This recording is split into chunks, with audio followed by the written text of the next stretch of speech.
Olá, pessoal, eu sou a Alice, estou aqui com a Rosa e hoje, né, Olá, Rosa? pessoal. Hoje Isso, nós vamos começar o primeiro desperdício da série dos desperdícios na saúde. Não existe uma ordem que a gente definiu uma ordem aqui para falar, mas não tem uma ordem certa, tá? Inclusive, se você quiser assistir dispareado, né, fora da ordem, não se preocupe com isso. Mas o desperdício de hoje é defeito, tá? Acho que é um desperdício que acompanha muito os profissionais da saúde, no sentido de ser uma coisa que preocupa todo mundo, né? Ah, acho que até o professor Lee que fala, né? Ninguém acorda, ou é você, Rosa, que fala assim, ninguém acorda falando hoje eu vou errar. É você que exatamente. fala, Não, né? É ele ele que fala fala. muito isso. É. Ninguém acorda falando, hoje é o dia, né? Que eu vou Exatamente. injetar uma dose letal. Ninguém faz isso.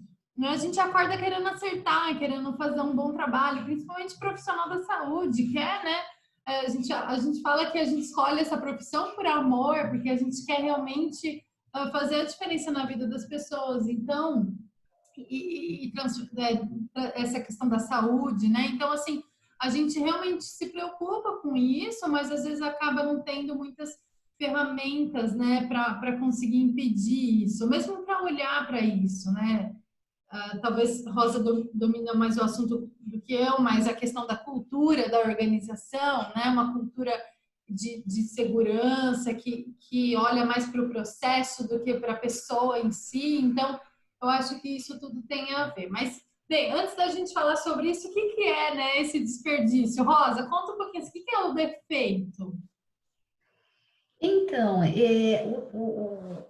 acho que é legal a gente perceber que isso tem sido um tema tratado no Brasil, principalmente, tem em torno aí de 7 anos, um foco mais direcionado para, de fato, criar uma cultura de segurança nas estruturas de saúde, porque se viu que o mundo todo vive esse problema da importância do defeito na saúde e o quanto ele gera eventos inseguros, processos inseguros, e acaba caindo muito sobre as pessoas. Então, o que nós, como uma estrutura, como nós queremos transformar as organizações de saúde, nós temos que pensar no defeito como aquilo que está fora de um padrão de segurança. Então, ele teve uma ruptura no processo de trabalho, de tal forma que ele impõe um risco ao paciente. Então, o defeito desenvolvido lá na Toyota e visto de maneira mais na manufatura, era o defeito da peça, da máquina. E na saúde, o que nós podemos trazer como defeito? É quando você tem uma ruptura do processo que pode gerar um evento adverso, e nós tratamos esse evento adverso como a imposição de um risco de vida ao paciente. Então, nós temos que enxergar o defeito como aquilo que quebra, inclusive, o nosso propósito, como a Alice disse anteriormente. Ninguém sai de casa falando, hoje eu vou causar algum problema no meu espaço de trabalho. Não, o nosso propósito é o quê? Salvar vidas. E quando nós cometemos alguma falha no processo de trabalho, nós temos que olhar aquilo e perguntar por que isso aconteceu?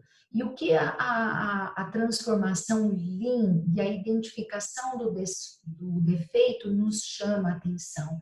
O que nós estamos buscando não é um culpado, mas é conseguir olhar para aquele processo e identificar que ele pode ser o quê? Sistêmico.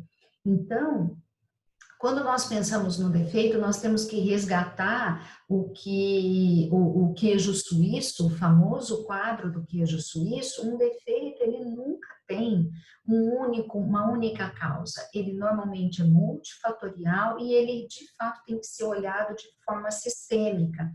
E no Brasil, como eu havia mencionado, nós temos uma política pública desenvolvida a partir de 2013, então olha como é recente, tem 7 anos isso no Brasil, que é o Programa Nacional de Segurança do Paciente, que foi desenvolvido a partir de uma orientação da Organização Mundial de Saúde, que lá em 1999, então, de novo, é muito recente, se nós pensarmos em 21 anos, teve um livro chamado Errar é Humano nos Estados Unidos.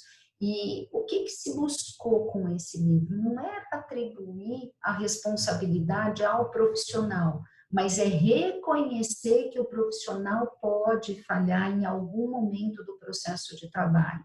Então, que era importante nós termos um olhar geral para aquele processo e ir atrás de qual foi o motivo. Foi uma prescrição médica que veio com a dose que não estava adequada, com a via que não estava correta, isso gerou uma falha lá na farmácia, na dispensação, e que aí gerou o técnico de enfermagem fazer a medicação errada. Então, olharmos para isso com uma visão global da nossa instituição, e para isso a OMS criou lá em 2004 a Aliança Mundial para a Segurança do Paciente. E a partir de toda essa história, passou-se a ter nas instituições de saúde um cuidado especial para esse aspecto da segurança, que envolve o controle de infecção hospitalar, de todos os níveis, de catéteres,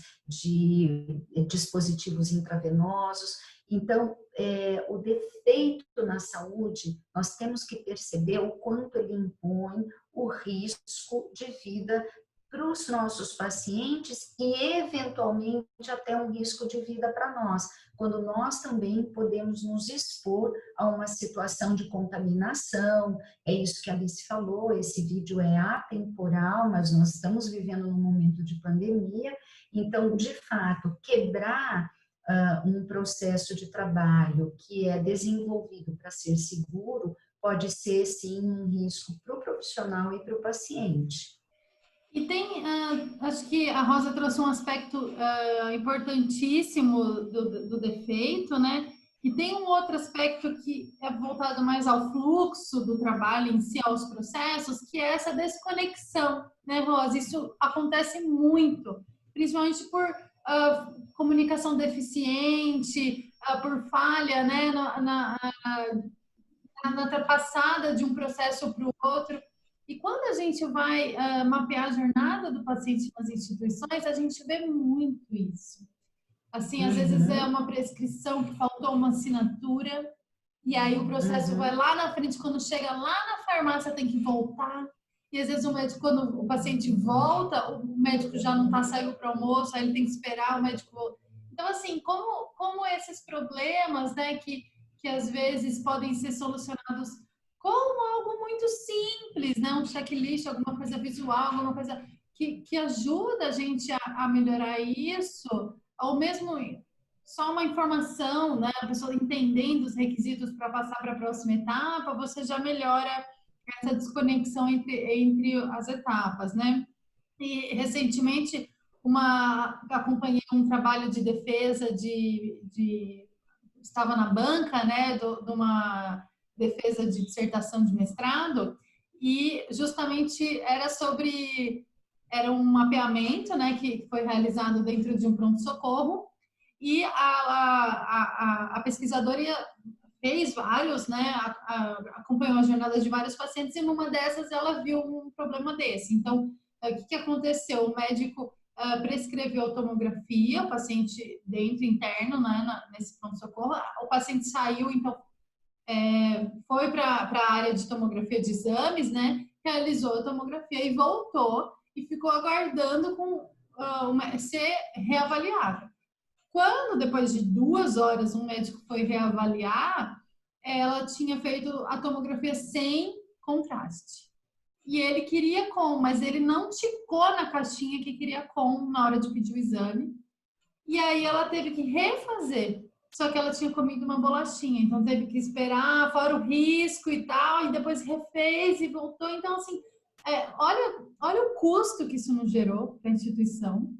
É uma instituição pública, né? Então, o custo de fazer esses exames, eu e a Rosa recentemente vimos um estudo, né, de que 50% dos exames pedidos, se não me engano, era 50, o valor são desnecessários, ou seja, a gente está, né, produzindo superprodução, né, pedindo, fazendo, sendo que na realidade não precisava, e nesse caso foi um erro, a gente fez um exame errado que não, né, não ajudou no diagnóstico, precisava ser com contraste, né?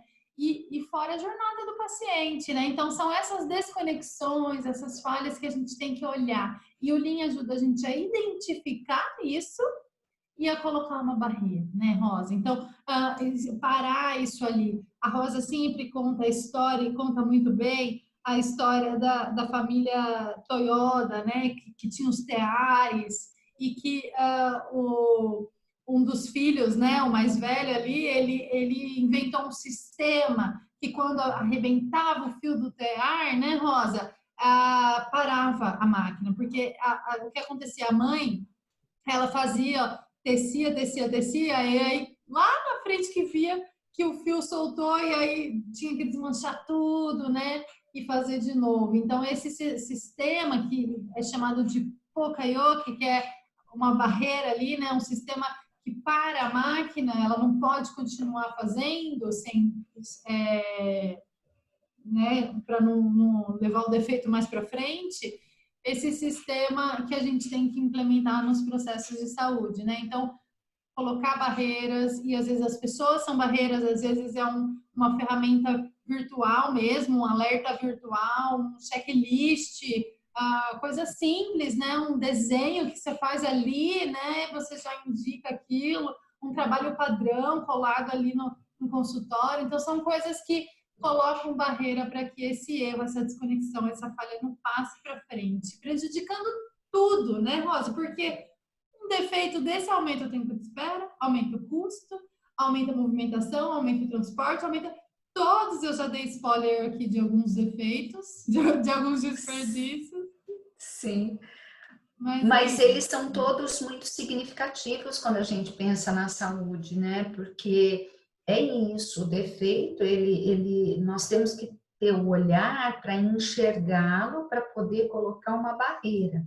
Então, se nós pensarmos lá no queijo suíço e nós colocarmos que nunca um problema, um ato inseguro na saúde, ele não acontece por uma única causa. Então, ele pode ter um fator de distração, ele pode ter uma falha no próprio processo, ele pode ter um desenho equivocado. Então, a maneira como as pessoas estão realizando aquilo, ela gera o risco, gera a possibilidade daquilo sair com um problema, e aí nós vamos sempre dar um exemplo que correu na mídia de maneira muito assim contundente, e o peso disso que é o da vaselina líquida colocada ao lado do soro fisiológico, e a profissional de enfermagem, ela utilizou a vaselina endovenosa e isso gerou o óbito de uma criança.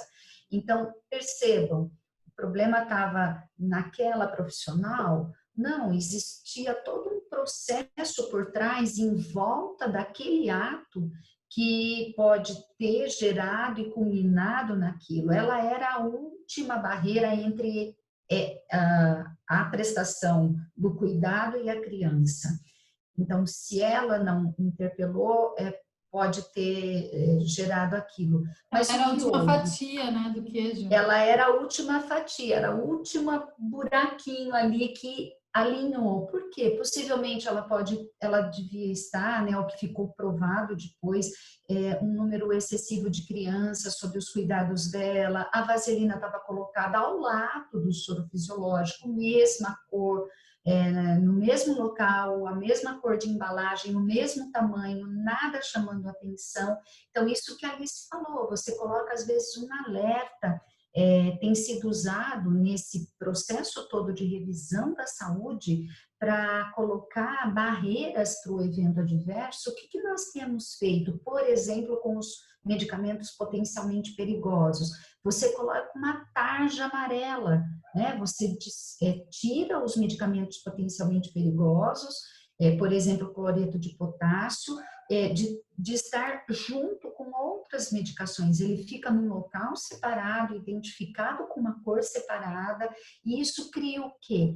Cria um alerta visual. Então, o profissional ele tem um outro apoio. Então, ele também vai ter que checar, mas ele já sabe, puxa, isso aqui é medicação potencialmente perigosa, porque tem um alerta.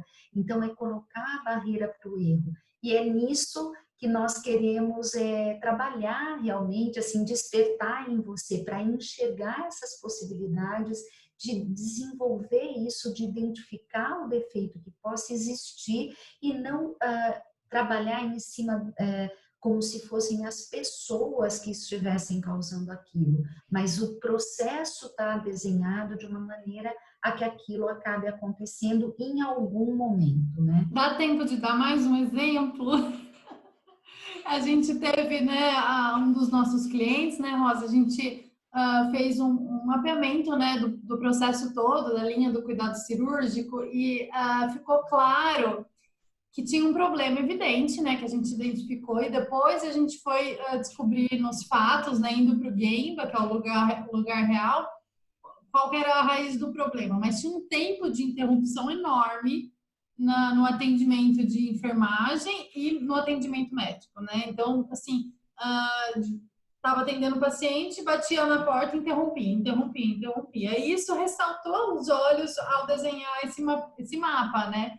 E aí a gente, no Gemba, e assistindo ali as pessoas, entendendo qual eram as principais causas dessas interrupções, a gente viu que o problema estava na maneira com que a informação era realizada com o paciente. Então, o paciente se perdia, ele não sabia para onde ele ia, o telão era uma letra, a gente até tirou foto, né? Quem estava no Gemba tirou foto e viu isso, falou, nossa, mas a letra era pequenininha numa tela lá em cima, e assim, pacientes neurológicos, sabe? Então, como que a gente está comunicando, né? A gente tá, essa dúvida, as pessoas ficam com dúvida porque não enxerga, porque não entende, porque não sabe, isso vai gerar interrupção, né? Então, isso também é um defeito, é uma desconexão, né? Então, prejudicando todo mundo, prejudica o funcionário que está atendendo, porque ele tem que interromper, o paciente que está dentro sendo atendido e o profissional tem que sair atender, e a pessoa que está perdida. Você acha que a pessoa está ali, ele está feliz e está interrompendo também? Não, entendeu? Então, assim, e prejudica também o tempo, porque ela está procurando e o médico está esperando. Então, nossa, é uma bola de neve, sabe? É uma coisa tão simples, que é visual, né? Tá ali clara a informação. É uma coisa que, sabe? Aumentar a letra do telão, entendeu? Então, assim, são coisas simples que às vezes não tem custo nenhum, às vezes tem, mas às vezes não, e que resolve todo um processo, né? Desafoga 3, 4, 5 pontos aí pontos críticos dessa jornada. Então, eu posso Olha que falar. importante isso que você falou, Alice, porque nesse exemplo, o problema da comunicação lá, que estava equivocado, gerou a interrupção. A interrupção também é um outro defeito, porque aquele médico, aquele profissional que está atendendo, ele está dentro de uma linha de raciocínio, e aí, de repente, ele interrompe, pode prejudicar a análise dele em relação àquele paciente. Então, percebam, às vezes uma coisa leva a outra, né? E é aí que nós queremos entrar para esse novo olhar, para esse óculos diferente que a gente tem falado para todo mundo da saúde colocar. Isso. Bem, dá para ficar falando aqui, né, Rosa? 5 O dia horas só inteiro. de um. Mas acho que é isso, né? A gente queria que vocês entendessem o que é o defeito e a desconexão e onde que ele pode aparecer. E uma das maneiras é a gente colocar barreira para isso, então sempre usando algo visual, né? uma informação visual, um Pocaiô, que você pode acessar a nossa pílula de conhecimento, onde a gente explica sobre o Pocaiô, que é lá no meu Instagram, Alice Sarantopoulos. E também no nosso site Atos de Nova Saúde tem bastante informação lá para acompanhar. Mas por hoje é só, né? Obrigada por você ter nos acompanhado aqui. E o próximo, vou dar um spoiler, que o próximo desperdício é a espera, tá certo? Então tá. Perfeito. Até a próxima, Até a pessoal. próxima. Tchau.